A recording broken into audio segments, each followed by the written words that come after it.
mau punya anak model begitu. Sebab yang bikin anak soleh solehah cuman ibu, bapak enggak. Sekali lagi, yang bikin anak jadi kiai, jadi ustadz, jadi ulama, ibu, bapak enggak. Bapaknya tukang mabok, bapaknya main judi slot, bapaknya suka sabung ayam, bapaknya suka judi, istrinya solehah, insya Allah anaknya soleh solehah. Begitu, istrinya solehah. Sebaliknya suaminya ke masjid 5 waktu, subuh sebelum waktu dia bangunin, dia terhib, kemudian dia azan dan iqamah. Habis sholat subuh berjamaah, dia gak langsung pulang ke rumah, nunggu waktu syuruk. Habis itu ngaji sampai masuk duha, sholat duha, dia ngaji sampai jam 8 baru pulang. Setiap hari begitu. Istrinya kagak sholat. Jangan diharap anaknya baik.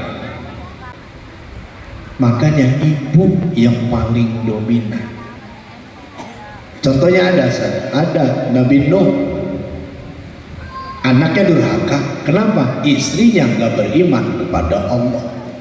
Fir'aun laknatullah, istrinya salehah. Musa jadi nabi dan rasul. Makanya semua tergantung ibunya.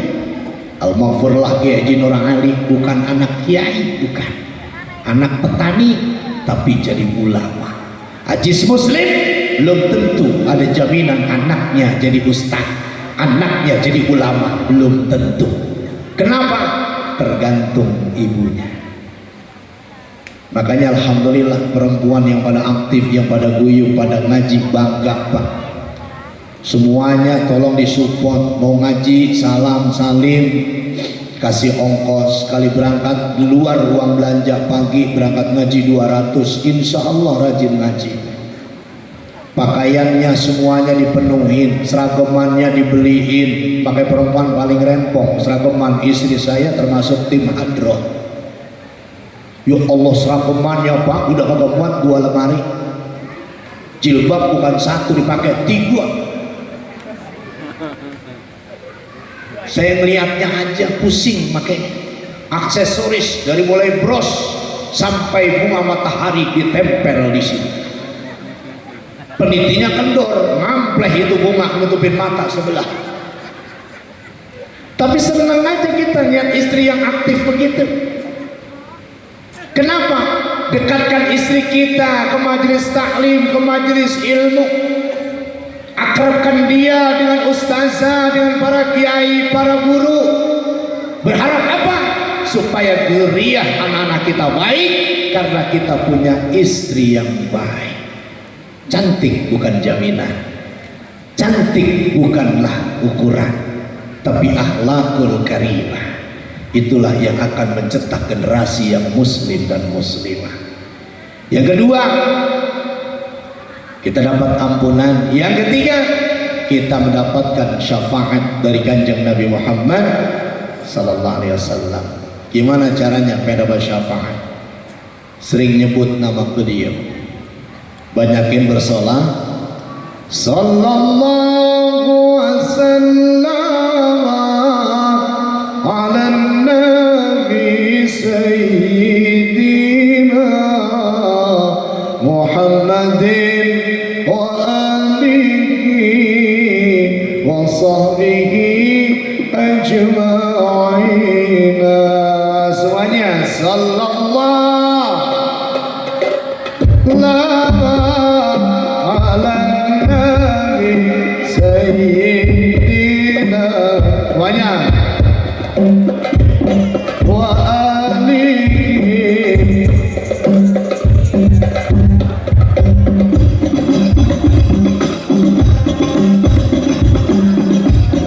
ala nabi sayyidina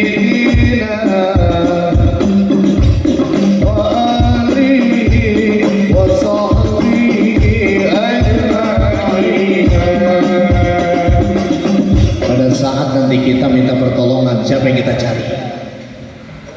Siapa yang kita cari? Nabi Muhammad.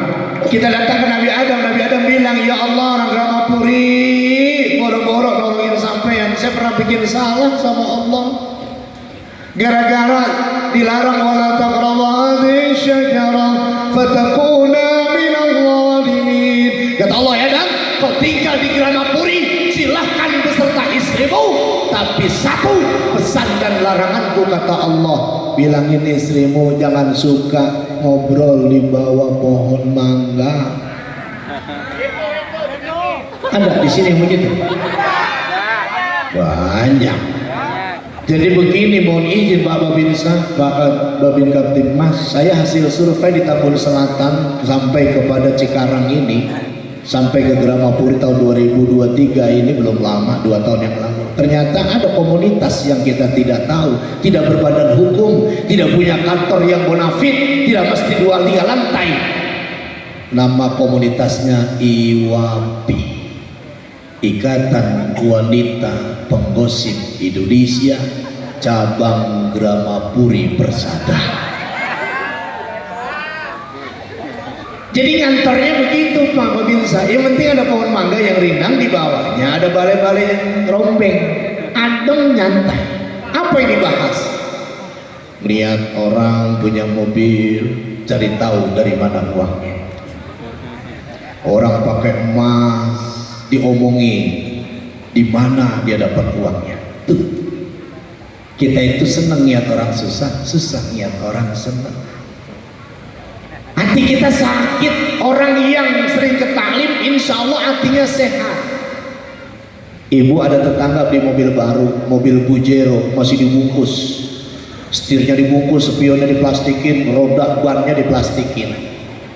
Lewat di depan ibu lagi nyapu di teras, dibuka kacanya, dia lambaikan tangan, ngasih klakson, permisi, senyum di depan ibu.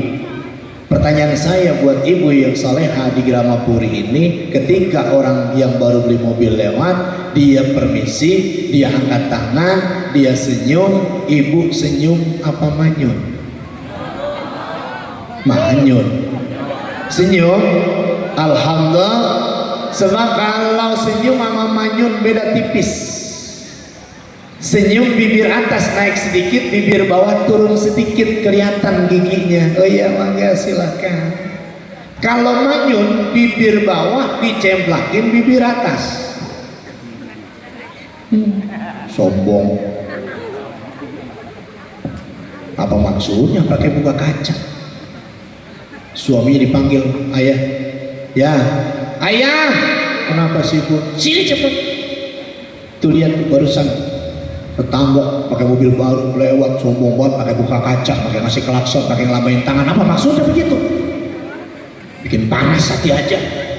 Nggak lama balik lagi sama istrinya sama anaknya, buka kaca lagi semua, anak istrinya lambaikan tangan, permisi, makin mendidih. Ya Allah, akhirnya yang punya mobil baru keluar perumahan Gramapuri Persada, lewatin rel kereta ke Cikarang, muter lewati SGC, kemudian ke arah barat masuk tol Cikarang Barat, keluar Bekasi Barat. Pas keluar Bekasi Barat, dia ambil ke kiri langsung masuk Metropolitan Mall.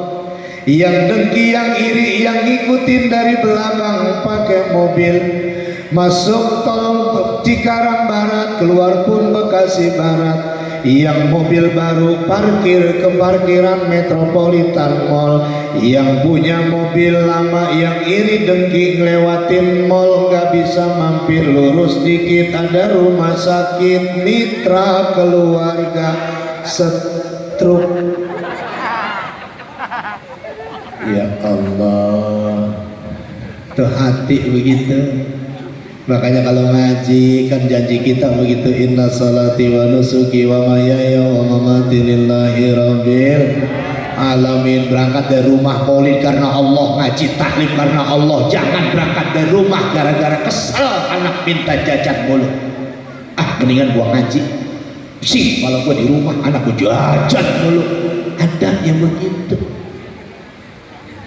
Kalau cinta sama Nabi enak, duduknya juga santai.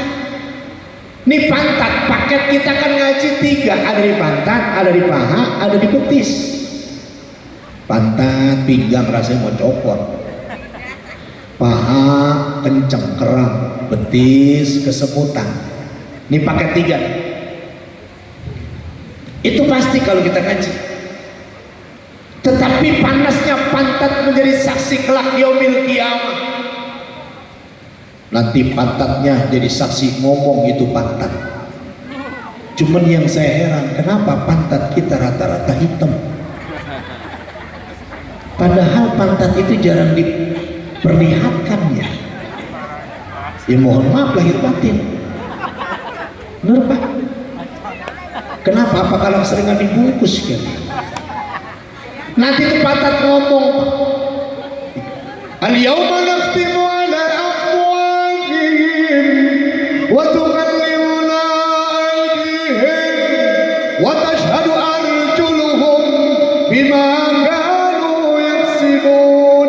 Mulut digembok, yang di dunia suka gosip, suka bohong, yang bersaksi seluruh anggota tubuh.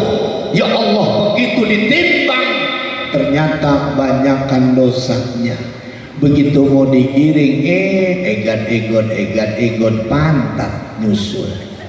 Ya Allah, saya belum ditimbang, lalu siapa? Emang gak ngeliat? Saya rada hitam pantat. Kenapa? Saya bersaksi di kapalan. Ini hitam gara-gara sering duduk di majelis taklim. Masya Allah, gara-gara pantat ikut ditimbang, akhirnya banyakkan pahalanya. Faman saqulat mawazinuhu fahuwa fi 'ishatin radiyah. Kalau ditimbang beratnya kebaikan, inilah calon-calon penghuni syurga. Wa amma man khaffat mawazinuhu fa ummuhu hawiyah. Awas, yang timbangannya ringan, beratannya ke kiri, hati-hati. Ketika kita sibuk dengan urusan dosa-dosa kita lari. Nabi Adam angkat tangan. Nabi Adam pernah buat salah makan 1 buah.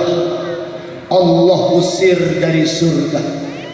Allah belum terima tobatnya. Dalam satu riwayat beliau tobatnya diterima selama 80 tahun. Dalam riwayat lain Nabi Adam tobatnya diterima selama 200 tahun. Sekali makan. Orang Gramapuri Persada kalau lagi musim buah duku, belum nimbang baru nanya, udah nyamplok 2. Pas begitu nanya harga cocok, mulai dimasukin ke timbangan, nyomot lagi 2. Begitu dimasukin ke kresek, udah ditimbang, nyomot lagi 2. Dosa apa dosa? Dosa apa dosa? Tapi itu kita anggap hal yang biasa. Nabi Ibrahim makan 1 butir kurma, 40 tahun doanya tidak diterima oleh Allah. Dia kudu minta maaf sama yang dagang kurma. Dagangnya di pasar Tambun, yang dagang udah meninggal, anaknya ada 9, tersebar di seluruh daerah, keliling minta ridho dari anak-anaknya. Masya Allah, kita anggap hal yang biasa. Maka yang kita minta adalah syafaat. Nabi Muhammad, Nabi terakhir, kalau anak bungsu, anak bontot. Kalau anak bontot males iya, sering ngeselin iya, tapi paling disayang. Umat Nabi Muhammad sering maksiat, sering telat sholat, tapi masih disayang Allah, mendapat kesempatan masuk surganya Allah Subhanahu. Ini kita sedang menuju meminta ridho, minta berkah, minta ampunan, dan minta syafaat. Gimana caranya? Banyakin sholawat. Nanti kita kumpul almarhum ma'am man ahabba yaumal qiyamah. Nanti orang dikumpulkan tergantung di waktu di Gramapuri dia suka kumpul sama siapa. Kalau duduk suka ngaji sama ustaz-ustazah, dia bakal ketemu di sana. Tergantung komunitasnya. Makanya alhamdulillah kita kumpul di sini, nanti manusia dibangkitkan. Allah bakal bangkitkan nanti manusia di padang mahsyar. Yang ketahuan umat Nabi Muhammad cirinya cuma satu, mukanya putih. Yauma tabyaqu wujuh wa taswaddu wujuh. Nanti di yaumil akhir muka manusia ada dua, ada yang putih, ada yang hitam. Yang di Gramapuri sekarang putih karena skincare, karena krim siang, krim malam. Jangan bangga, belum tentu di akhirat mukanya glowing. Gimana yang glowing? Yang sering wudu, yang sering bersolawat. Salawat kepada Muhammad, silakan salawat apa? Ada Ibrahimiyah, ada salawat Nariyah, ada salawat Jibril. Yang paling pendek Jibril sallallahu ala Muhammad. Gak sempat juga karena wanita karir, karena bapak bekerja di karyawan, gak mesti sallallahu ala Muhammad. Dipotong lagi, sebut saja Muhammad, Muhammad, Muhammad. Berpahala ketimbang ibu nyebut nama suami. Rohim, Rohim, Alek, Alek, Udin, Udin. Masih berpahala menyebut nama Nabi Muhammad. Inna Allah wa malaikatahu yusalluna 'alan nabi ya ayyuhalladzina amanu sallu 'alaihi wa sallimu taslima. Allah aja bersolawat, malaikat bersolawat, maka kita pun bersolawat. Makanya kalau mak-mak sama solawatan rajin. Pokoknya dangdut disolawatin, pokoknya musik apa aja tuh, pokoknya update banget mak-mak. Makanya kalau lagi pengajian nunggu teman pada datang. Bu ibu sekalian, hari ini pengajian, awas jangan ketinggalan, sebab itu kewajiban. Sallallahu alaihi wasallam. Jadi bersolawat. Bo, sudah jam 1 lewat 2 menit, ustaznya udah datang, ya masih di rumah cepetan. Yang kagak ngaji nyaut, bu ibu gua kagak ngaji karena gua lagi nyuci kolor.